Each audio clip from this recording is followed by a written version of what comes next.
Welcome to the second part of the Discord bot WebSocket tutorial. Today we are creating the WebSocket class. First we need to create a new folder in our project. We call this folder WS. After creating the folder we create a new file, we call it WS. Now we need to install some packages.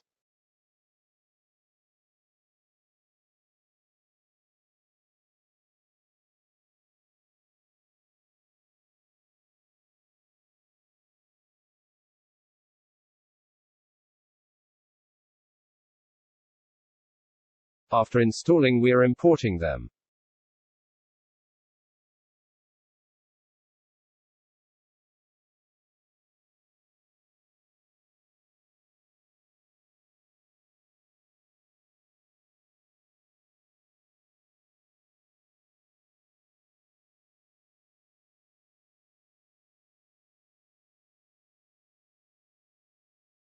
Now I'm creating a class, so I can keep the code clean.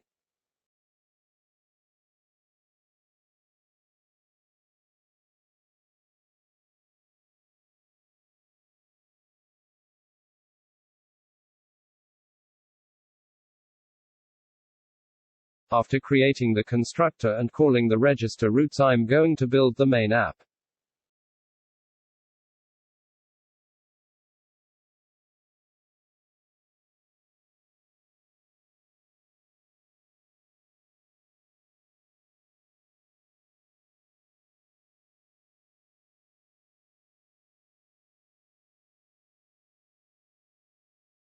The layout is the file where HTML begins and the ends.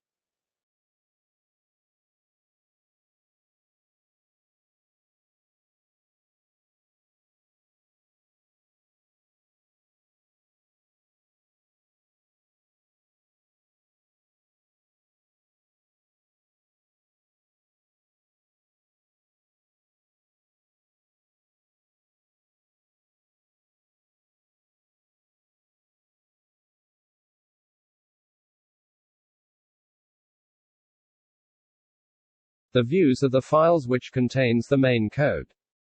For the view I need a extra package. It's called path. You don't need to install it.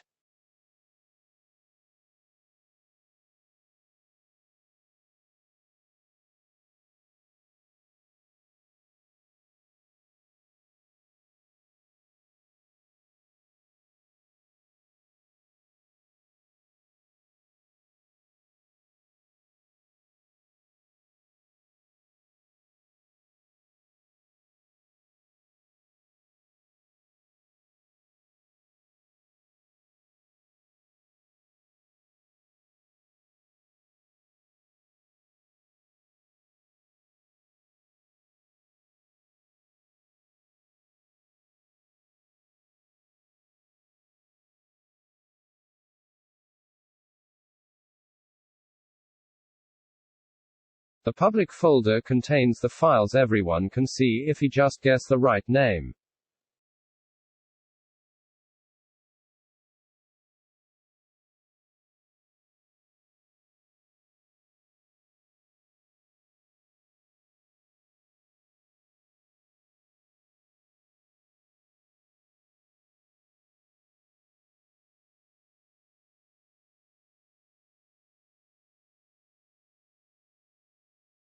The port is very important for hosting.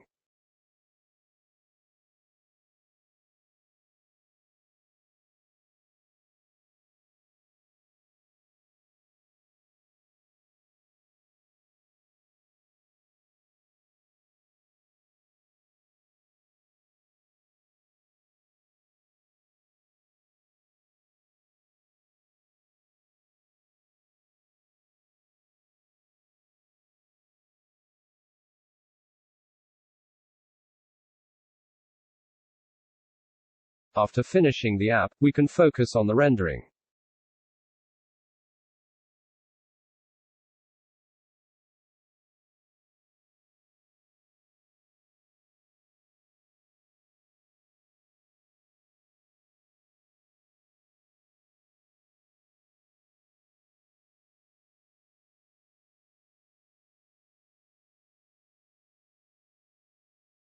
The token is for making sure that only people you gave the token can see the website. If the token is wrong, it will send you to an error page. The check token is for comparing the given token from the server and the client. The server is your host and the client is the computer who wants to see your website.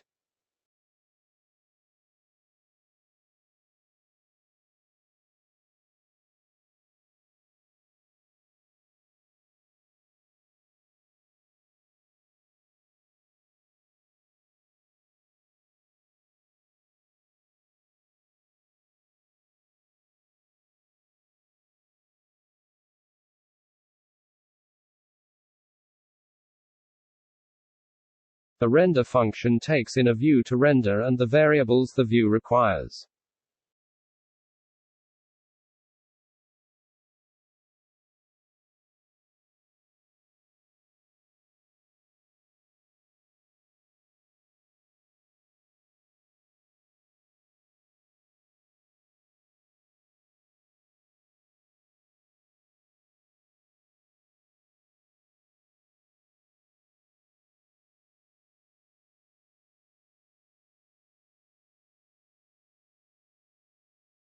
To use the class in our index.js, we need to export it with module exports.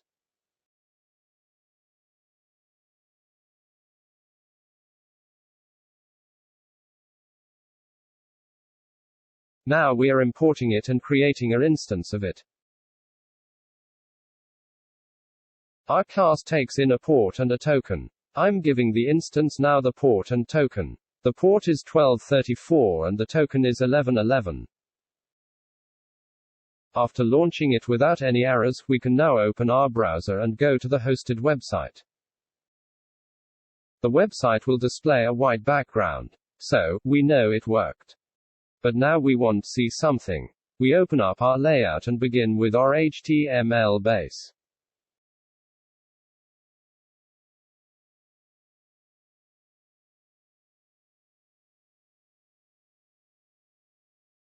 If you just change something at the display code, you only need to refresh the web page.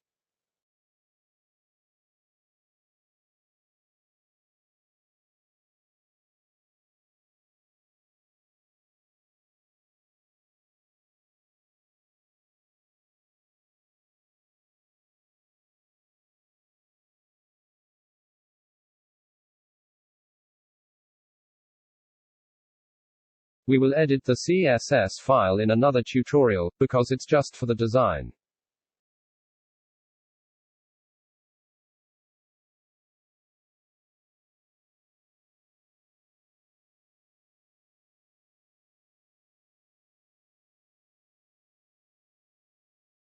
In the error file we will just display a message with the content of your token is wrong.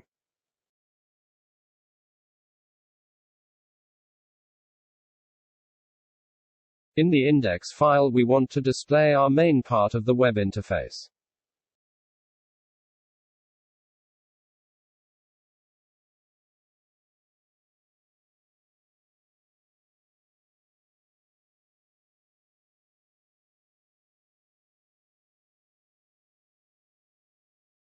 Now we need to update your main code, so we can give the files the needed variables. After creating the CSS file and the rule text, we can restart your program and refresh the website.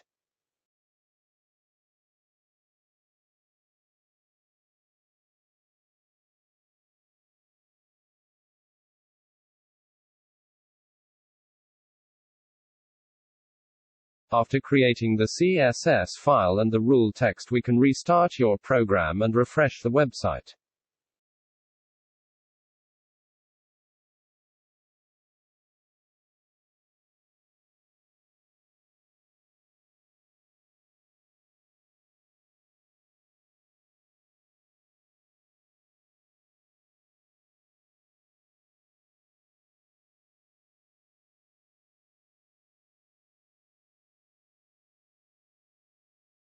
Now you can see there is a displayed text if you pass in the correct token. If you pass a wrong token, there will be an error message. I hope you enjoyed this tutorial and thanks for watching.